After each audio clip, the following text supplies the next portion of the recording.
HD सच्ची कहानियों पर आप सभी का स्वागत है। दिल था या कोई बेजान चीज था जिसका कोई मोल नहीं था। पिछली पूरी रात परेशानी में बीती थी। कम से कम आज की रात में आराम करना चाहती थी। आखिर मैं भी तो इंसान थी। हमारे भी कुछ सपने थे। दिल भी होता होगा हमारे सीने में, आत्मा भी घायल हो जाती होगी। मगर पिछले 3-4 सालों से मुझे नहीं मालूम कि मेरा दिल जिस्म के कौन से हिस्से में छुप कर बैठा था।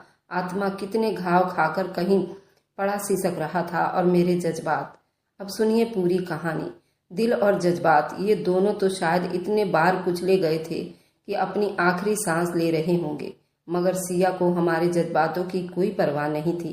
उसे तो उन पैसों से मतलब था जो वह हर रात एक नई ग्राहक से वसूल करती थी।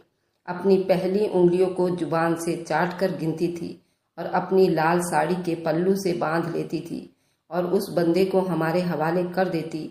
जाओ जाकर ऐश कर लो आज की रात। मैं उस कोठे में सबसे ज्यादा खूबसूरत थी, कमसिन थी और मेरी उम्र सिर्फ 20 साल की थी। अब तो मैं गिनती भी भूल गई थी। इन 20 सालों में कितनी बार मुझे दरिंदगी का निशाना बनाया गया था। कितनी बार मेरी सिसकियां और चीखें कमरे के दीवारों से जा टकरा कर अपनी मौत आप मरी थी। मेरे जिस्म का कोई भी हिस्सा ऐसा नहीं था जिस पर हैवानियत के निशान साबित ना हुए हों। और कल रात जिस भेड़िए से मेरा पाला पड़ा था उसने तो मुझे अपने दांतों से लहूलुहान कर दिया था। मेरे चेहरे को भी नहीं छोड़ा था। मेरे होंठ पर बिल्कुल नील पड़ चुके थे, मगर उसकी हवस पूरी होने में नहीं आ रही थी। आखिर मैंने उसे सर में जोर से गुलदान मारा और उसे जख्मी कर दिया। उस पर सिया मुझ पर बहुत ज्यादा तिलमिला रही थी। उसके इतने अमीर ग्राहक ने मेरे हाथों से जख्मी खा लिया था, मगर मेरे जख्मों की परवाह किसी को नहीं थी। यहाँ शायद मुझे कोई इंसान समझने को भी तैयार नहीं था, इसलिए कोई भी रात मेरी परेशानियों से खाली नहीं जाती थी। आज तो मैंने सिया के सामने हाथ जोड़ दिया और कह दिया कि मुझे क्षमा कर दो, आराम करने दो। उसने कहा कि एक तो तुमने मेरा ग्राहक भगा दिया, ऊपर से आराम करने दो। आज तो तेरे कमरे में मैं 2 बंदे छोड़ दूंगी। उस डायन ने इन 4 सालों में मुझ पर कहाँ तरस खाया था जो आज खाती। मैं खुद को घसीटती हुई कमरे में चली गई और भगवान से प्रार्थना कर रही थी कि आज की रात किसी भी पापी को मेरे चौखट पर ना भेजे। मगर अभी मैंने हाथ अपने भगवान कृष्ण के आगे से नीचे भी ना किए थे कि दरवाजे पर किसी की आने की आहट हुई जो मेरे कानों से आकर टकराई थी। मैं बेहाल पड़ी थी। मेरे बदन में बहुत दर्द था, मुझसे उठा नहीं जा रहा था। अब तो मैं लगातार दर्द से तड़प रही थी और बहुत गुस्से से कांप रही थी। इसलिए उठकर मैंने दरवाजा भी नहीं खोला था, लेकिन दरवाजा इतनी जोर से खटक रहा था कि ना चाहते हुए भी उठकर दरवाजा खोला तो वह डायन सामने खड़ी थी। मुझे घूर कर कहने लगी, जल्दी से तैयार हो जा, खास तेरे लिए एक छोकरा आया है। आज की रात तुझे साथ लेकर जाएगा और खबरदार जो तूने कोई अपनी मनमानी की तो वरना अंजाम की जिम्मेदार तू खुद होगी। अगर हिम्मत नहीं हो रही तो तुझे इंजेक्शन लगा देती हूँ, मगर उसे खुश करके ही आना। मैं उसकी बातें सुनकर एक सर्द आहें भरकर रह गई और उसने कहा कि मैं आधे घंटे में आती हूँ। ये कहकर वह अंदर चली गई और मैं मरे मरे कदमों से खुद को आने वाली परेशानी के लिए तैयार करने लगी, क्योंकि जिस रात मुझे कोई ग्राहक लेकर जाता उस रात मेरी परेशानी चरम सीमा पार कर देती थी। मुझे ले जाने वाला मुझसे वसूली भी बहुत भारी लेता था। अगर उसका खुद का दिल भर जाता तो अपने दरिंदे दोस्तों के हवाले कर देता था। इसलिए मुझे मजबूरन इंजेक्शन लगवाना पड़ता था। नशे की हालत में मुझे कुछ भी याद नहीं रहे। इस परेशानी में कुछ तो कमी आए। जब मैं लड़खड़ाती हुई नीचे आई तो सामने एक खुश शक्ल नौजवान आदमी खड़ा था। देखने में तो वह शरीफ खानदान का लग रहा था, मगर खैर मैंने ऐसे चेहरे के पीछे बहुत से भेड़िए छुपे देखे थे, इसलिए बगैर उसकी शक्ल पर गौर किए उसकी गाड़ी में जाकर बैठा। मेरे दिमाग अब सुन्न हो रहा था। मैंने सीट पर सर रखकर आंखें बंद कर ली और वह गाड़ी चलाते हुए मुझसे पूछने लगा, तुम्हारा नाम क्या है? मैं पहली बार उसकी बात पर गम में मुस्कुराई थी, क्योंकि आज तक किसी ने मेरा नाम नहीं पूछा था, ना ही उन्हें मेरे नाम से कोई मतलब था। मैंने कहा, जो तुम्हें पसंद है उसी नाम से बुला लो, क्योंकि मैं खुद बेनाम हो चुकी हूँ। उसने कहा कि कोई अपना नाम भूलता है भला? मैंने कहा, मैं पिछले 5 सालों से अपना नाम, अपनी पहचान, अपनी इज्जत सब कुछ भुला चुकी हूँ, इसलिए अब कुछ भी फर्क नहीं पड़ता। तुम भी मुझसे ज़्यादा फ्री होने की कोशिश मत करो, बस अपना मतलब निकालो और मुझे वापस वहीं पर छोड़ दो। उस नौजवान ने कहा, मेरा नाम विश्वास है, मैं दिल्ली के नेहरू प्लेस में रहता हूँ। चलो मैं तुम्हें अपना घर दिखाता हूँ। मेरी बातों के जवाब में उसने अपने बारे में बताया। एक आलीशान बंगले के सामने अपनी गाड़ी रोक दी। मैं उसके बातों के जवाब में कुछ भी नहीं बोली, बस चुप से उतरने ही वाला था। उसने जल्दी से नीचे उतरकर मेरे साइड वाला दरवाजा खोला। मुझे आज तक किसी ने इतनी इज्जत नहीं दी थी, इसलिए मैं थोड़ी सी कंफ्यूज हुई। हम जैसी औरतों की इज्जत कोई भी नहीं करता, बस अपना मतलब पूरा करते हैं और किसी कूड़ेदान की तरह कचरे में फेंक कर चले जाते हैं। इसलिए मेरे साथ ऐसा पहली बार हुआ था कि किसी ने मुझे यूं इतना अहमियत दिया था। उसने मेरा नाम भी पूछा था, लेकिन फिर भी मैं जानती थी कि थोड़ी ही देर के बाद ये अपना शरीफों वाला चोला निकाल कर मुझे हैवानियत दिखाएगा और चलता करेगा। इसलिए मैंने इस बात को ज़्यादा गंभीरता से नहीं लिया। उसके साथ ही मैं चल पड़ी थी। मेरे कदम लड़खड़ा रहे थे क्योंकि नशा अब चढ़ने लगा था। मैं अचानक से गिरने लगी तो उसने मुझे थाम लिया और अपनी बाहों में उठाकर मुझे बेडरूम में ले गया और बेड पर लिटा दिया और कहा कि क्या ज़रूरत थी इतनी डोज लेने की। उसके शब्द में फिक्रमंदी सी लग रही थी। मैंने कहा कि नशा ही तो है जो मेरी परेशानी और तकलीफ को कम करती है। इस तरह होश में तो मैं मर्दों के हैवानियत को सह नहीं सकूंगी और मर जाऊंगी। और वो मेरे साथ ही बैठ गया और अफसोस से मुझे देखने लगा, कहने लगा, बेफिक्र रहो, मैं इतना बुरा इंसान नहीं हूँ, इसलिए रिलैक्स होकर बैठो, हमें अभी बहुत सारी बातें करना है। मैंने कहा कि मैं हमेशा मर्दों को वैसे ही देखा है। जब से होश संभाला है मैंने अपने बाप का जुल्म सहा। मेरी माँ तो मुझे मोहब्बत भरी गोद देने से पहले ही दम तोड़ गई थी। मेरे बाप ने मुझे मनहूस कहा और मुझे एक बुढ़े आदमी के हाथों बेच दिया। तब से मेरा सौदा ही तो होता रहा। इन 12 सालों में कितने ही ग्राहक आए जिन्होंने मुझे कुछ पल के लिए खरीदा, अपनी इच्छा पूरा की और फिर यूं फेंक कर चले गए जैसे मेरे अंदर दिल ही धड़कता ना हो। एक बेजान मोम की गुड़िया हूँ। मैं नहीं जानती कि मैं उसे अपनी परेशानी क्यों सुनाने बैठ गई थी। अपने खरीदारों के सामने खुद पर कभी तरस नहीं खाया था, क्योंकि जो इतनी कीमत भरकर कुछ घंटों के लिए मुझे अपनाते थे वो मेरा दुख सुनने के लिए थोड़ी ना अपनाते थे। उन्हें तो कुछ पल के लिए अपनी फ्रस्ट्रेशन निकालनी होती थी बस। मगर सामने बैठा हुए आदमी न जाने क्यों उन लोगों से बहुत अलग दिख रहा था। मुझे वो बड़ी ईमानदार भी लग रहा था, मेरी दास्तां भी सुन रहा था। उसकी आंखों में थोड़ी नमी सी उतर आई थी। तभी मेरे आंखों के आगे पूरा अंधेरा सा छाने लगा था। उसने कमरे में एक तरफ रखे फ्रिज से एक बोतल निकाली और शीशे से गिलास में डालकर मुझे थमाया। मैंने वह चुपचाप पी लिया। मुझे लगा वह शराब होगी, मगर वह नींबू पानी था जो शायद मेरा नशा उतारने के लिए मुझे पिलाया गया था। मैंने अपने हलक में वह डाल लिया। यहाँ का मंजर कुछ कुछ साफ होने लगा। मैंने कहा, ये क्या तुम मुझे होश में लाकर मुझे तकलीफ देना चाहते हो? शायद तुम्हें औरत की चीख सुनने में ज़्यादा अच्छा लगता है। वह मेरी बात सुनकर मुस्कुराने लगा और कहा कि तुमसे बातें करने के लिए तुम्हारा होश में होना बहुत ज़रूरी है। मैंने कहा, क्या इतने पैसे तुमने महज मुझे बातें करने की दी थी? तो बोला कि मुझे औरतों को तकलीफ देना पसंद नहीं है। मेरे नज़दीक औरत भगवान की बनाई हुई खूबसूरत चीज़ है। मेरा बस चले तो औरत को 7 पर्दों में छुपा कर रखूँ, जमाने की मैली नज़रों से उसे बचा कर रखूँ। मैं उसकी बात पर बहुत जोर से हंसी और कहा कि तुम जैसी सोच रखने वाला इंसान का मुझ जैसी लड़की से क्या मतलब? फिर मुझे यहाँ क्यों लेकर आए हो? तुम्हें तो किसी अच्छी जगह पर जाना चाहिए और वहाँ पर अपने लिए लड़की ढूंढना चाहिए था। मुझ जैसी लड़की का दामन तो पहले से ही बहुत गंदा है। उसने कहा कि मेरे नज़दीक तुम भी एक अच्छी औरत हो, क्योंकि वह सब तुम अपनी मर्जी से नहीं करती हो। तुम्हें ये सब जबरदस्ती करवाने पर उस्काया जाता है। तुम्हारी इच्छा है कि तुम भी एक अच्छे घर की बहू बनो, इज्जत बनो। तुम्हारा पति तुम्हें 7 पर्दों में छुपा कर रखे। और मेरी आंखों में आंखें डालकर मुझसे कह रहा था। मैं सोच रही थी ये तो शायद मेरे अंदर का हाल मेरी आंखों से पढ़ रहा हो। मैं ज़्यादा देर तक उससे नज़रें नहीं मिला पाई, इसलिए मैंने इधर उधर देखना शुरू कर दिया था।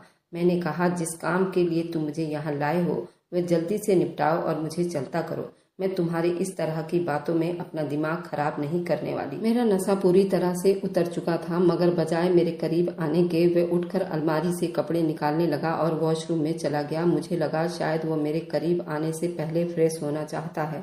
मैं बेड के किनारे पर सर रखकर आंखें मूंद कर लेट गई थी। नींद बहुत तेज आ रही थी, लेकिन मैं सोना नहीं चाहती थी, इसलिए उसका इंतजार करने लगी। जब वो शावर लेकर निकला तो उसके गीले बाल और गीला जिस्म उसके शर्ट को भी गीला कर गया था। मैं एक टक उसको देखने लगी थी। वे काफी हैंडसम और खूबसूरत नौजवान लड़का दिख रहा था। मेरा जितने भी लोगों से अब तक पाला पड़ा था, ज्यादातर वे 40-50 साल के बूढ़े होते थे, जो अपनी पत्नियों के सताए हुए घर से निकलते थे। अपनी सारी फ्रस्ट्रेशन मुझ पर निकाल लेते थे। कोई बुढ़ा तो अपने ऑफिस के वर्कर का गुस्सा मुझ पर ही उतार कर चला जाता था। उनमें से कोई भी मुझे इंसान नहीं समझता था, ना ही मैंने आज तक किसी को भी जी भरकर देखा था। लेकिन ये नौजवान बहुत खूबसूरत था, उससे नजरें हटाना मुश्किल हो रहा था। मैं इस परेशानी में थी कि उसने अब तक कोई हैवानियत नहीं दिखाई थी। वह एक अच्छा इंसान लग रहा था, इसलिए मुझे उसके पर्सनैलिटी से ज़्यादा खुश होने की ज़रूरत भी नहीं थी। उसने कहा कि शायद तुम्हारे सर में दर्द हो रहा है, इसलिए मैं तुम्हें कॉफ़ी बनाकर लाता हूँ, तुम फ्रेश हो जाओ। जब तक ये कहकर वह कमरे से निकल गया, लेकिन मैं अपनी जगह पर बैठी रही क्योंकि मैं घर से सारी तैयारी करके आई थी। मैंने कमरे का पूरा जायजा लिया था। उसका कमरा बहुत खूबसूरत और बहुत सादा था। वह शक्ल से कोई लोफर या बदचलन इंसान नहीं लग रहा था, ना ही उसके कमरे में कोई ऐसी चीज़ थी जो उसके कैरेक्टर को गलत साबित करती हो। कमरे में एक अलमारी थी जिसमें मोटी मोटी किताबें पड़ी हुई थी। यूँ लगता था जैसे वह कोई किताबी राइटर हो, अपना ज़्यादातर टाइम किताबों को पढ़ने में बिताता हो। पता नहीं इस तरह के किताबी इंसान मेरे पीछे क्यों पड़ गया था। मुझे अब शायद इस सारे सवालों के जवाब का इंतजार था। अचानक कमरे का दरवाज़ा खुला और उसने कॉफ़ी से भरा हुआ 2 कप लाकर सामने पड़े कुर्सी पर मेरे सामने बैठ गया और एक कप मुझे पकड़ाकर दूसरा कप अपने होठों से लगाया। रात आधी से ज़्यादा अब बीत चुकी थी। उसके इरादों का अभी तक मुझे कुछ भी पता नहीं चल पा रहा था। वह क्या चाहता है मुझसे। मैंने कॉफ़ी का घूंट भरा तो वह कॉफ़ी बहुत ज़्यादा मज़ेदार और टेस्टी थी। उसने कहा, तुम कब से इस कैद खाने में हो? क्या तुमने कभी यहाँ से निकलने की कोशिश नहीं की? मैंने कहा, एक बार लड़की यहाँ पर चली आए तो वह अपनी इज्जत गंवा बैठती है, तो फिर वह चाहे यहाँ से निकल भी जाए तब भी उसको कोई ठिकाना नहीं देने वाला, क्योंकि शराफत का चोला पहनने वाले लोग उन लोगों से ज़्यादा खतरनाक होते हैं जो इस तरह के काम करते हैं और मुझ जैसी बचलन लड़कियों को देखकर मुंह मोड़ लेते हैं जैसे कोई अछूत की मरीज देख ली हो। जबकि यही शरीफ लोग रात को हमारे कोठे पर मौजूद होते हैं और तब हम उनको बुरी नहीं लगती। ये दुनिया भी बहुत अजीब है और इसमें रहने वाले लोग बहुत दोगले और गंदे हैं। उसने कहा कि तुम्हारी सोच काफ़ी साफ लग रही है और तुम ये भी अपने दिमाग में बैठा लो, हर मर्द एक जैसा नहीं होता। मैंने तिरछी नज़रों से उसे देखा था और पूछा कि तुम में और उनमें क्या फ़र्क है? तुम भी तो रात के टाइम मेरी कीमत अदा करके मुझे यहाँ पर लेकर आए हो। उसने कहा कि मैं तुम्हें यहाँ किसी और काम के लिए लेकर आया हूँ। मैं अब उसकी बात पर चौंक गई थी, क्योंकि अगर उसने मुझसे अपनी हवस पूरी करनी होती तो कब का कर चुका होता, क्योंकि मुझे यहाँ आए हुए काफ़ी देर हो चुकी थी। उसने मुझे छुआ तक नहीं था। उसने कहा कि मैं तुम्हारी मदद करना चाहता हूँ, तुम जैसी लाचार और बेसहारा लड़कियों को भी जो हालत की सताई हो और उन्हें वहाँ पर भेज दिया जाता है। मैंने कहा कि तुम मेरी क्या मदद करोगे? मैं खुद ही अपनी मदद नहीं करना चाहती और ना ही मेरी जैसी लड़कियाँ जो अपनी इज्जत गंवा बैठी हैं। इस दुनिया में सबसे कीमती चीज़ इंसान के पास, खासकर एक औरत के पास, इज्जत ही तो होती है। अगर वह भी गंवा बैठी तो इस दुनिया में कोई भी शरीफ लड़का उसे अपनाने को तैयार नहीं होता। तो फिर अच्छा ही है ना कि दुनिया के धक्के खाने के बजाय हम यहीं कोठे पर बैठी रहें, क्योंकि हम जैसी लड़कियों को समाज स्वीकार नहीं करता, चाहे हम जबरदस्ती वहाँ लाई गई हों या अपनी खुशी से। उसने कहा कि मैंने तुमसे पहले भी कहा ना कि हर आदमी एक जैसा नहीं होता। शायद तुम्हारा पाला मुझ जैसे आदमी से आज तक नहीं पड़ा, इसलिए तुम ऐसी बातें कर रही हो। लेकिन फिक्र मत करो, बहुत जल्द तुम्हारी सोच बदल जाएगी। मैंने कहा कि तुम मुझे क्या चाहते हो? उसने कहा कि पहले तुम्हें मुझ पर भरोसा करना पड़ेगा, फिर मैं तुम्हें बताऊंगा कि मैं तुमसे क्या चाहता हूँ। मैंने कहा, मेरा भरोसा तुम कैसे जीत सकते हो जबकि हम पहली बार मिले हैं? उसने कहा कि मैं एक नज़र में ही अगले बंदे को पहचान लेता हूँ कि ये भरोसे लायक है या नहीं, और तुम मुझे बिल्कुल भरोसे लायक लड़की लग रही हो, इसलिए मैं तुम्हें यहाँ पर लाया हूँ। मैं जानता हूँ कि तुम भी सिया से बहुत ज़्यादा तंग हो और वह तुम पर बहुत ज़्यादा जुर्म करती है, और तुम जैसी और भी लड़कियों के साथ तुम नहीं जानती कि ये औरत कितनी खतरनाक है। उसकी ऐसे ऐसे लोगों के साथ संबंध है जो लड़कियों की स्मगलिंग करवाते हैं और ऐसे ठिकानों पर ले जाते हैं और उनसे गलत काम करवाते हैं। ज़्यादातर ये काम ज़बरदस्ती कराए जाते हैं और उन लड़कियों को ज़बरदस्ती किसी कॉलेज स्कूल से किडनैप किया जाता है, या कोई हालत की सताई हो, या फिर घर से भागी हुई लड़कियां होती हैं जिनको उनके आशिक कम कीमत पर बेचकर चले जाते हैं। वे आशिक जो उनके साथ मोहब्बत के दावे करते हैं और शादी करने के सपने दिखाते हैं, फिर उनको जुल्मी लोगों के हाथों बेचकर चले जाते हैं। मैं उस गैंग के सरदार तक पहुंचना चाहता हूं और इसमें तुम मेरी मदद करोगी, क्योंकि सिया से काफ़ी करीबी संबंध रखता है और वह अक्सर ही उससे मिलने आता रहता है। सिया अक्सर लड़कियां उसी से लेती है। अगर तुम उसके बारे में कुछ भी जानती हो तो मुझे बता दो। अगर नहीं जानती हो तो मुझे पता करके दो। मैं तुम्हें मुंह मांगी कीमत देने को तैयार हूँ, बल्कि तुम्हारी मनपसंद की जिंदगी तुम्हें देने को तैयार हूँ, क्योंकि तुम मुझे बहुत मासूम और भरोसे वाली लड़की लग रही हो और मैं चाहता हूँ कि तुम्हें इस दलदल से निकाल लूँ और तुम जैसी और भी कई बेसहारा लड़कियों को वहाँ से निकाल लूँ। उनके गैंग के सरदार तक पहुँच कर ही मैं ये सब काम कर सकता हूँ। मैं उसको अब सबकी नज़रों से देख रही थी। मैंने कहा, इतना बड़ा काम है, कैसे कर सकती हूँ मैं, और तुम मुझ पर कैसे भरोसा कर सकते हो? क्या पता मैं यहाँ से जाने के बाद ही सिया को सब कुछ सच सच बता दूँ। उसने कहा कि तुम ऐसा बिल्कुल भी नहीं करोगी। मैं जानता हूँ, मैं तुम्हारे अंदर तक का हाल अच्छी तरह से जानता हूँ। मैं काफ़ी सालों से तुम्हें नोट कर रहा हूँ। अगर तुम ऐसी लड़की होती तो मैं कभी भी तुम्हें यहाँ अपनी पर्सनल जगह पर नहीं लेकर आता। मैंने कहा कि तुम कौन हो और ये सब क्यों करना चाहते हो? तुम्हें ये सब करके क्या मिलेगा? उसने कहा कि मैं एक इंटेलिजेंट ऑफिसर हूँ। मेरा मिशन यही है जो तुम्हें बता चुका हूँ। अब मैं समझती थी कि उसके कमरे में इतनी भारी भरकम किताबें क्यों रखी हुई थी। मैंने कहा कि मैं ऐसा कभी नहीं कर सकती। उसने कहा कि तुम्हें अंदाजा भी नहीं है कि तुम्हारे साथ आगे क्या होने जा रहा है। उसकी ये बात सुनकर मेरी रीढ़ की हड्डी में सनसनी सी दौड़ गई थी। मैंने कहा, मुझे डराने धमकाने की ज़रूरत नहीं है, मुझे बस तुम घर छोड़ दो। उसने कहा कि मुझे अपने रिसर्च से पता चला है कि बहुत जल्द सिया अपने कोठे की खूबसूरत लड़कियां किसी गैंग के सरदार को बेचने का इरादा कर रही है। उन लड़कियों में तुम भी शामिल हो और तुम्हें पता है कि वे लोग उन लड़कियों के साथ क्या करते हैं, तुम सोच भी नहीं सकती। इस परेशानी से जिसे तुम बिता रही हो ना, और मैं तुम्हें इससे बचा सकता हूँ। मैं उसकी बात सुनकर पूरी तरह से सहम गई थी। वैसे तो मैं शुरू से ही परेशानी सहती आई थी। मैं इससे अनजान नहीं थी और ना ही उस तकलीफ से जो मुझे सहनी पड़ती थी। लेकिन मैं भी जानती थी अगर एक बार लड़की उस गैंग के हाथ आ जाए तो उसके साथ क्या किया जाता है। वे लोग उस लड़की को खिलौने बनाकर खेलते थे और फिर बुरी तरह से रोन देते थे। जब वो पूरी तरह से अपनी हवस का निशाना बना लेते तो वे लड़की बिल्कुल ही बेजान हो जाती थी। फिर उसका कत्ल भी कर देते थे। मैंने कहा कि मैं तुम्हारी मदद करने के लिए तैयार हूँ, बताओ मुझे क्या करना होगा। उसने कहा कि अगले हफ्ते वह किसी भी रात डाकुओं का सरदार उन लड़कियों के सौदे के लिए तुम्हारी मैडम से मिलेगा। तुमने उसी टाइम मुझे खबर देनी है ताकि हम मौका पाकर वहां पर रेड मार सके। मैंने कहा कि मेरे पास कोई मोबाइल नहीं है जिस पर मैं तुम्हें खबर दूं और ना ही हमें रखने की इजाजत है। उसने मेरी कलाई पर एक ब्रेसलेट पहना दिया और वह ब्रेसलेट बहुत ही ज्यादा खूबसूरत था। वह नन्ही सी चैन मेरी पूरी कलाई के घेरे में थी। उस चैन के कोने पर एक छोटा सा दिल बना हुआ था। उसने कहा कि जब भी वह सरदार वहां पहुंचे तो उस दिल पर मौजूद एक छोटा सा बटन है, उसको दबा देना, मुझ तक सिग्नल पहुंच जाएगा और इस ब्रेसलेट को अपनी मैडम से छुपा कर रखना। मैंने हामी भर ली। उसने कहा कि अब तुम चाहो तो आराम कर सकती हो, मैं दूसरे कमरे में चला जाता हूँ और सुबह तुम्हें वहां पर छोड़कर आऊंगा। ये कहकर वह अपने कमरे से चला गया। मैं वह ब्रेसलेट बड़े गौर से देखने लगी जो मेरी कलाई पर बंधा हुआ था और शायद वही मेरी आजादी का रास्ता भी था। अगली सुबह मुझे वापस वहीं पर छोड़ गया। उसके जाने के बाद मुझे लगा शायद अब मैं इस कोठे में ज्यादा दिन तक नहीं रह सकती। शायद मेरी सारी परेशानियों से छुटकारा मिलने वाला है। जाते हुए उस मैडम को कह गया, इस लड़की को कोई हाथ भी न लगाएगा, क्योंकि हर रात की पेमेंट मैं आपको एडवांस में दे रहा हूँ। 1 हफ्ता के लिए सिर्फ मेरी है, उसको कोई भी ना छुए और रोज मेरी गाड़ी आएगी और इसको लेकर जाएगी। सिया उसकी बात सुनकर काफी ज्यादा खुश हो गई थी, क्योंकि वे जो कीमत मेरी अदा कर रहा था वह बहुत ज्यादा थी। इसलिए बिना चू चपड़ किए उसे अपने पैसे वसूल किए। मैं अब पूरी तरह से उस नौजवान से प्रभावित हो चुकी थी। उसने अपना नाम विश्वास बताया था।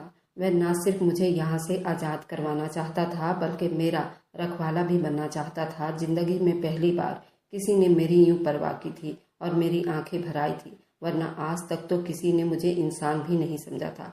कम से कम उसने मुझे एक इंसान तो समझा। कम से कम उसने मुझे एक इंसान तो समझा था जो अपनी मजबूरी में बार बार अपनी इज्जत का सौदा करती थी। अब मैं हर रात सिया के आसपास ही मंडराती रहती थी। अपने खास मेहमानों को अपनी बैठक में बिठाती थी और वहीं पर उसने बातचीत करती रहती थी। मैं हर रात तैयार होकर उसकी भेजी गई गाड़ी में बैठ जाती और उसके घर पर चली जाती और उसकी सारी जानकारी देती रहती। और आज कौन कौन कोठे पर आया था और क्या क्या हुआ था, वो मेरी सारी बातें गौर से सुनता और मुझे आराम करने का कहकर कमरे से निकल जाता, क्योंकि आज हफ्ते का आखिरी दिन था और मैं पहले से ज्यादा चौकन्नी थी। सिया ने मुझे कहा था कि आज उस लड़के के साथ तुम्हें नहीं भेजा जाएगा, बल्कि एक मेहमान जो खास आने वाला है, और तुम जल्दी से तैयार हो जाओ, तुम्हारे साथ मैं कुछ दूसरी लड़कियों को भी भेज रही हूँ। मेरे दिमाग में खतरे की घंटी बजा दी। मैंने कहा कि आज तो मुझे वहीं जाना है, क्योंकि उसने पूरे हफ्ते की पेमेंट आपको दे दी थी। उसने कहा कि मुझसे ज़्यादा बहस ना करो और जो कहा है वही करो। वह गुस्से से तिलमिला रही थी। वह वहाँ से चली गई। मैं पूरी तरह चौकन्नी हो गई थी। जरूर वही सरदार आने वाला था, क्योंकि सिया की तैयारी कुछ अलग तरह से हो रही थी। उसने अपनी बैठक में किसी को भी आने से मना कर दिया था। अचानक ही बाहर काफ़ी ज़्यादा गाड़ियाँ रुकने लगी। आवाज़ सुनाई दी और वे जल्दी से अपने बैठक में चली गई, जहाँ पर उसने हम लड़कियों की डील करनी थी। मैंने अपनी कलाई पर से कपड़ा हटाया और ब्रेसलेट में मौजूद बटन को दबा दिया। अब मेरा काम हो चुका था। विश्वास के कहने के हिसाब से उन्हें आधे घंटे के अंदर अंदर वहां पहुंच जाना था और उनको रंगे हाथों पकड़ना था। मैं अपने कमरे में चली गई और दरवाजा बंद कर दिया। मेरा दिल जोर जोर से धड़क रहा था। जिंदगी में पहली दफा मुझे सही मायने में आज़ादी का अहमियत का अंदाजा हुआ था और मैं दिल में बहुत ज़्यादा खुश और जोश में थी कि मैं बहुत जल्दी यहाँ से आज़ाद होने वाली हूँ, क्योंकि विश्वास ने मुझसे वादा किया था कि वो मुझे मेरी आज़ादी मनचाही जिंदगी दिलवाएगा। इस पर मेरा पूरा हक था। आधे घंटे के बाद बाहर गाड़ियों की सायरन सुनाई दी, जो कि पुलिस वालों की थी। मैंने खिड़की से पर्दा हटाकर देखा। बाहर बहुत सारी पुलिस की गाड़ियां खड़ी थी और उन्होंने उस कोठे को चारों तरफ से घेर लिया था। सबसे पहली गाड़ी से विश्वास बाहर निकला था।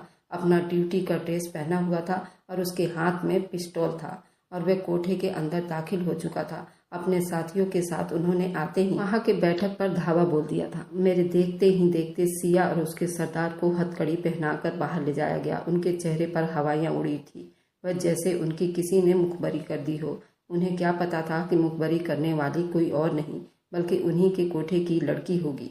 मुझे सिया की हालत देखकर पहली बार जिंदगी में खुशी महसूस हुई थी। उस औरत ने तो मुझे बर्बाद करके रख दिया था। अब उसकी बर्बादी का टाइम आ गया था। उनका सरदार विश्वास को धमकियां दे रहा था कि तुम्हें तो मैं देख लूंगा। तुम्हारी हिम्मत कैसे हुई मुझे हथकड़ी पहनाने की? विश्वास ने एक घुसा उसके मुंह पर जड़ दिया और कहा कि अब तुम सारी जिंदगी जेल में सड़ोगे, क्योंकि तुम पर इतने केस हैं कि तुम्हारा निकलना नामुमकिन है। उसे ले जाकर गाड़ी में बिठा दिया।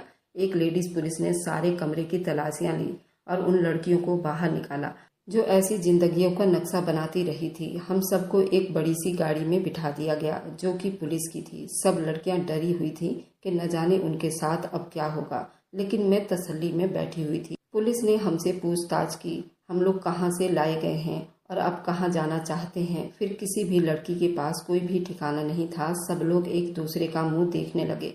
हम कहाँ जाएंगे? फिर पुलिस वालों ने उन सारी लड़कियों को एक आश्रम में भेज दिया था, जिनमें मैं भी शामिल थी। हमें एक गाड़ी में बिठाकर एक आश्रम की तरफ भेजा गया। गाड़ी में बैठते ही गाड़ी का दरवाजा जिसने खोला वह विश्वास था। उसने मेरे बाजू से पकड़कर मुझे बाहर निकाला और कहा कि तुम मेरे साथ चलोगी। वह इस केस का इंचार्ज था, इसलिए उसे किसी ने कोई सवाल नहीं किया। उसने मुझे अपनी गाड़ी में बिठाया और फ्रंट सीट पर खुद बैठकर चलाने लगा। उसने कहा कि तुम्हारी वजह से आज मैं इस सरदार तक पहुंच चुका हूं, जिसकी तलाश मुझे कब से। मैं तुम्हारा जितना भी धन्यवाद करूं कम है, क्योंकि इस केस में तुमने मेरी सबसे ज्यादा मदद की है। मैंने कहा, मैंने तो बस तुम्हें बताया है, मेरा कोई कमाल नहीं है, सब कमाल तुम्हारा ही है। आज तुम्हारी वजह से मुझ जैसी कई बेसहारा लड़कियां इस कैद खाने से आज़ाद हो चुकी हैं। हम सबको तुम्हारा धन्यवाद करना चाहिए। वह मेरी बात सुनकर मुस्कुरा दिया।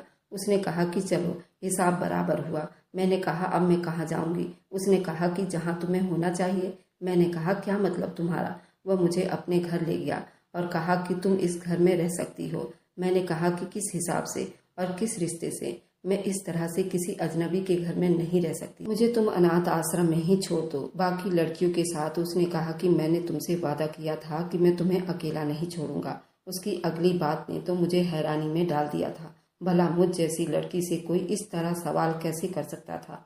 उसने कहा कि क्या तुम मेरी तन्हाई के साथ मेरी पत्नी बनना पसंद करोगी? मैं तुम्हें अपनी जिंदगी में लाना चाहता हूँ। और मैं उसके सवाल पर ऐसी थी जैसे मैं कोई पुतला हूँ। भला मुझ जैसी दागदार लड़की इस काबिल हो सकती थी? मैंने तो कभी सपने में भी नहीं सोचा था कि कोई विश्वास जैसा इंसान अपनी जिंदगी में मुझे इस तरीके से शामिल करना चाहेगा। मैंने ये ख्याल कब का छोड़ दिया था, मगर यूं उसने अचानक से पूछते देखा तो मेरी जुबान ही बिल्कुल सुन रह गई। क्या तुम मुझसे बात नहीं करोगी? मैंने उसके सवाल पर उल्टा सवाल कर डाला तो वह हंसने लगा। कहा, नहीं, इस घर में चुड़ैल रहती हैं जो सिर्फ मुझे नजर आती हैं। मैं उनसे बात करता हूँ। मैंने कहा, मैं ये सब डिजर्व नहीं करती हूँ, मैं तुम्हारे लायक नहीं हूँ। तुम्हारी जिंदगी में किसी और औरत को शामिल होना चाहिए, ना कि मुझ जैसी लड़की जिसके जिस्म का कोई भी हिस्सा नहीं जो किसी आदमी ने ना छुआ हो। वो मेरी बात सुनकर मेरे करीब आया, मेरे दोनों हाथ थामकर मेरी आंखों पर लगाया और कहा कि मैं तुम पर तरस नहीं खा रहा, मुझे तुम अच्छी लगने लगी हो। उन आदमियों ने तुम्हें तुम्हारी मासूमियत नहीं छीनी थी। तुम आज के बाद खुद को किसी से कमतर मत समझना। प्लीज, मुझे अच्छा नहीं लगेगा। विश्वास की पसंद को कोई कमतर कहे, मैं ये बर्दाश्त नहीं करूंगा। मैं उसकी बात सुनकर लाजवाब सी हो गई थी। मैंने कहा, तुम्हारे पेरेंट्स कैसे मानेंगे? उन्होंने तुम्हारे बारे में कैसे कैसे सपने सजाए होंगे। तो वह मुस्कुराया और कहा कि एक 6 फीट 6 इंच के आदमी में इतनी हिम्मत तो होनी चाहिए कि अपनी जिंदगी में किसी को शामिल करने के लिए दुनिया के सामने डट जाए, और मैं ऐसा करने की काबिलियत रखता हूँ। तुम बताओ, क्या तुम्हें कोई ऐतराज तो नहीं है? मैं तुम्हें पूरे मन और चाहत से अपनाना चाहता हूँ। कभी भी तुम्हारी जिंदगी में तुम्हारे बीते हुए कल को नहीं दोहराऊंगा, मेरा वादा है। मैं ये जानना चाहता हूँ, हम सब अपनी जिंदगी में पापी हैं, मगर तुमने तो एक ना की हुई जुर्म की सजा काटी है। तुम्हारा हर खुशी पर हक है जो तुमसे छीन ली गई थी। अपने अंगूठे से मेरे उंगलियों पर दबाव डालकर बोला, जैसे मेरे इनकार करने पर उसका दिल टूट जाएगा। भला मुझ जैसी लड़की के जिंदगी में और क्या चाहिए था? मैंने दिल में अपने भगवान का बहुत बहुत धन्यवाद किया, जिसने मुझ जैसी औरत के नसीब में इतना अच्छा आदमी लिख दिया था। मैं तो अपने भगवान की बारी बारी जा रही थी और भरोसा करती थी भगवान की लीला और कोई नहीं समझ सकता। और मैंने अपनी जिंदगी की डोर उसके हाथ में थमा दी थी। और आज मेरी विश्वास के साथ शादी को 4 साल बीत गए हैं। भगवान ने हमें एक खूबसूरत बेटी दी है। विश्वास ने अपना वादा पूरा किया। उसने कभी भी मुझे बीते हुए कल के बारे में कोई भी बात नहीं की थी, और मैं हर पल अपने भगवान की धन्यवाद करती हूँ। मगर एक बेटी की माँ होने के नाते मुझे धड़का सा लगा रहता है कि हमारी परी को इस जमाने की बुरी नजर न लग जाए, वह अपनी माँ के जुर्म की सजा न काटे। विश्वास जैसे लोग आज भी पाए जाते हैं। क्या किसी औरत की इज्जत चली जाए तो क्या वह इस काबिल नहीं रह जाती कि उसे कोई भी शरीफ आदमी अपना सके? कमेंट में ज़रूर बताइएगा। अगर आपको आज की कहानी पसंद आई है तो वीडियो को ज़रूर लाइक कीजिएगा और अपने दोस्तों के साथ शेयर भी कीजिएगा। और हाँ, अगर अभी तक आपने हमारे चैनल को सब्सक्राइब नहीं किया है तो ज़रूर सब्सक्राइब कर लीजिए। मिलते हैं हम अपनी कल की एक नई दिलचस्प कहानी के साथ। मुझ पर सदा अपना प्यार और स्नेह बनाए रखें। सभी को मेरा प्यार भरा नमस्कार दोस्तों।